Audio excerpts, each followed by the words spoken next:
Mother's Day week became for me a solemn period of reflection where I contemplated the abundant grace of God as expressed through the gift of my mother, who herself remains one of God's most precious gifts to my life. Recently, while recounting stories from my childhood in the early 90s to my much younger sister who was born in the early 2000s, I found myself reflecting anew on the influence that my mom has had in shaping the person that I have become. I realized that memory has a way of revealing certain foundations of our lives that are often overlooked in the ordinary pace of life. As I narrated these stories to my little sister, I came to appreciate much more the strength and wisdom and the intentionality embodied in my mother's parenting. So on Mother's Day, while driving to church, I called her and spoke words of blessing over her life.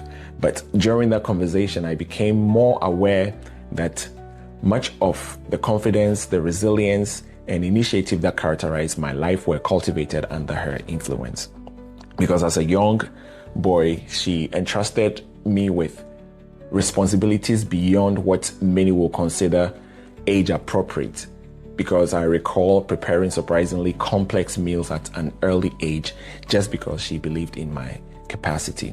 In retrospect, those moments were formative exercises in responsibility and competence and even confidence, because I remember I messed up a lot. So designating those tasks to me was not for me to simply complete my portion of the household chores. Around 5th grade, my mother assigned me what might culturally be described as a man's task.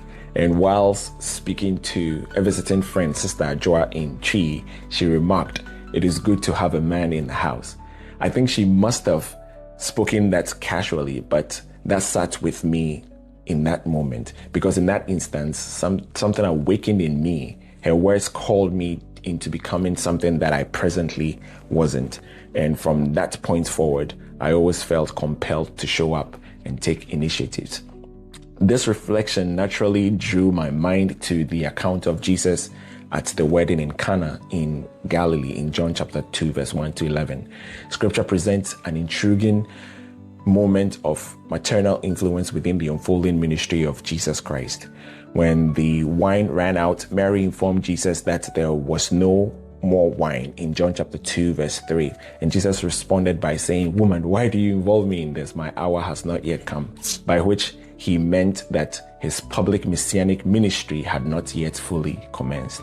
But in verse 5 of John chapter 2, Mary demonstrated remarkable confidence in her son Jesus Christ, turning to the servants and instructing them to do whatever he tells them to do. And what follows is the very well-known miracle where Jesus turns water into wine, which is the first of his recorded miracles through which he revealed his own glory and inspired belief among his disciples. Mary expressed confidence in Jesus' ability and his willingness to act. So her faith-filled expectation created the context in which her son Jesus Christ's obedience and her divine manifestation converged.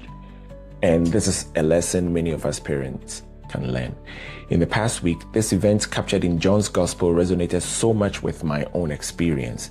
My mother's confidence in me has often propelled me toward action.